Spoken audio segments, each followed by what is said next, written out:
खरं तर तुम्हा सगळ्यांचं प्रेम बघून मी भारावून गेलोय, पण आज जे माझ्या दरबारात घडलं ते नव्हतं घडायला पाहिजे. माझ्या अत्यंत जवळच्या भक्ताचा जीव गेला, तेही त्याच्या मुलाच्या हातून. एखाद्या माणसाच्या शत्रूवर सुद्धा अशी वेळ येऊ नये. त्याने माझा जीव वाचवताना स्वतःचा जीव घालवला. हे बघून मला खूप वाईट वाटतंय. तुम्ही माझ्यासाठी जीवाची बाजी लावताय, पण मी काय करतोय? तुम्हाला आशीर्वादाशिवाय दुसरं काहीच नाही देऊ शकत. बाबा अहो अहो असं नका बोलू. अहो तुम्ही आमच्यासाठी लय केलंय. माझ्या लेकरांचा जीव वाचवलाय बाबा तुम्ही.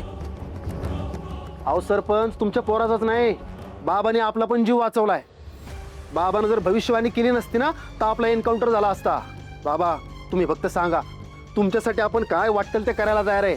जर वेळ पडलीच ना तर 2-4 जीव पण घेतो. हा.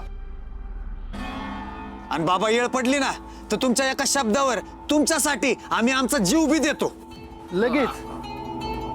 असं काही करण्याची गरज नाहीये. का करायचं मुळात असं?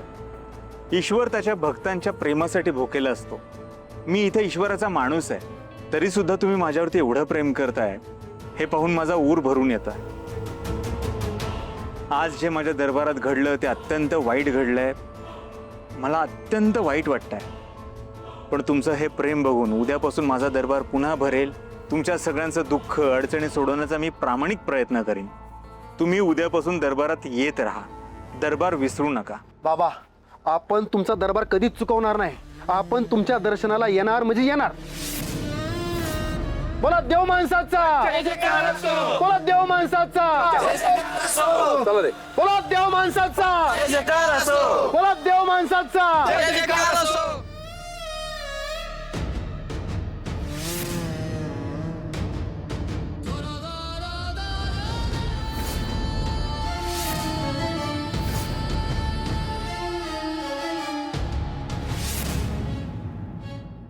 अगर आपण साहेब,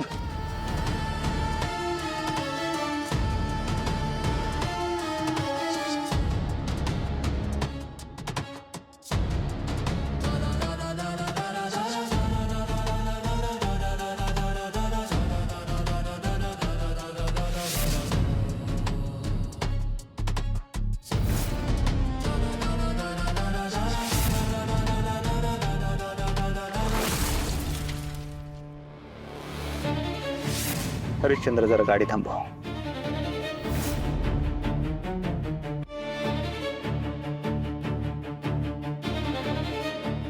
काय झालं बाबा, गाडी थांबवली? मला या मुलीशी जरा बोलायचंय. अहो मग गाडीतच बोललो असतात की, खाली कशाला उतरायचं? नाही तसं नाही हरिश्चंद्र, मला जरा एकांतात बोलायचंय, निसर्गाच्या सानिध्यात बोलायचंय. बरं बरं ठीक आहे, तुम्ही बोला, मी गाडीत बसतो. झाले की सांगा, जाऊ सोबत मग. हा नाही तसं नाही हरिश्चंद्र, तू एक काम कर, गाडी घेऊन जा. आमचं बोलून झालं की मी तिला पायीच सोडेन. अहो कशाला त्रास करून घेताय, चालत जाताय, डायरेक्ट घरी सोडतो की मी तुम्हाला. हरिश्चंद्र, परमेश्वराचा आदेश आहे, मला त्याचं पालन करावं लागेल. ये तू.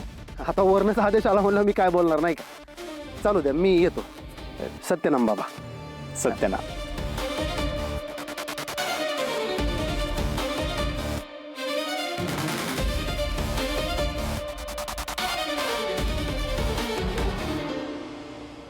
काय बोलायचंय तुम्हाला? सांग.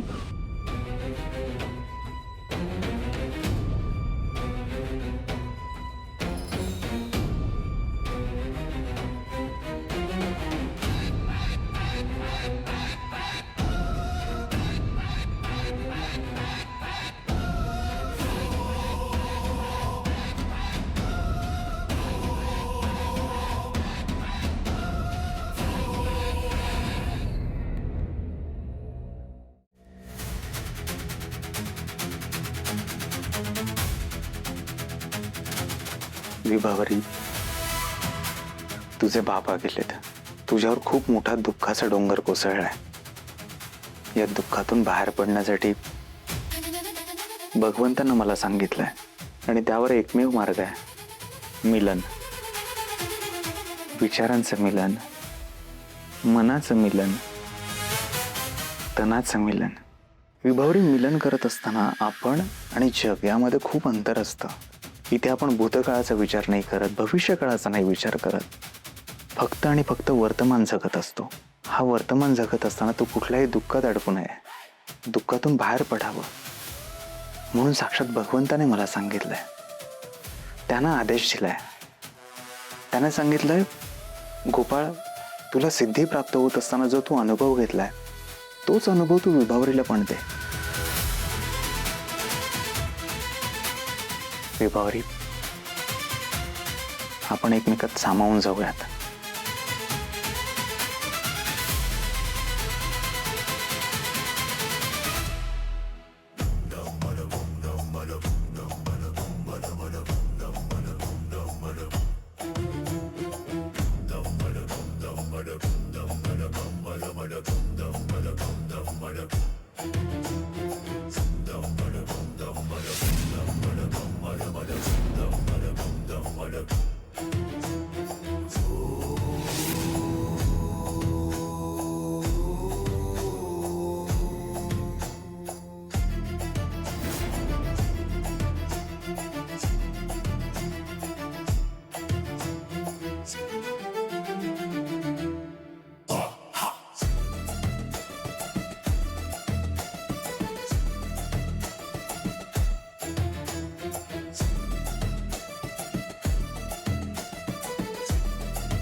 मुडद्याला आहे ना देव बनवला तरी तो मुडदच पाडणार.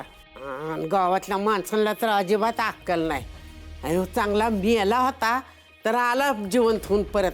त्याला वर घेतलंच नसेल ना, तिथं जागा दिली नसेल म्हणून आला आम्हाला त्रास द्यायला, आमच्या उरावर बसायला. आत्या, चांगलं बोलता येत असेल ना, निदान वाईट तरी बोलू नका. तर माझा गोपाळ अजून घरला आला नाही आणि तो जामकर बी त्याच्यावर डूक धरून आहे.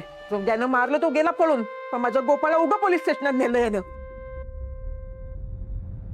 आधी जामकर साहेबांनी त्या दिवशीचा राग धरला असणार आहे मनात. बरोबर बोलतेस तू.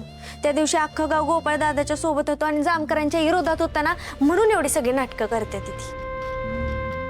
आता काय करतात जामकर साहेब, काही कळायला मार्ग नाही. अरे पण तुम्ही कशाला काळजी करताय एवढे? जामकर साहेब फक्त आहे ना गोपाळा साक्ष नोंदून घ्यायला गेलेत. हां, आणि सुधाकर आहे ना तिथे, तो गेला काळजी. आत्या, साक्ष नोंदवायला एवढा वेळ लागतो का? आणि सुधाकर भाऊजी तिथं असून काय करायचं? त्यांना कधी वाटते का भावाची काळजी?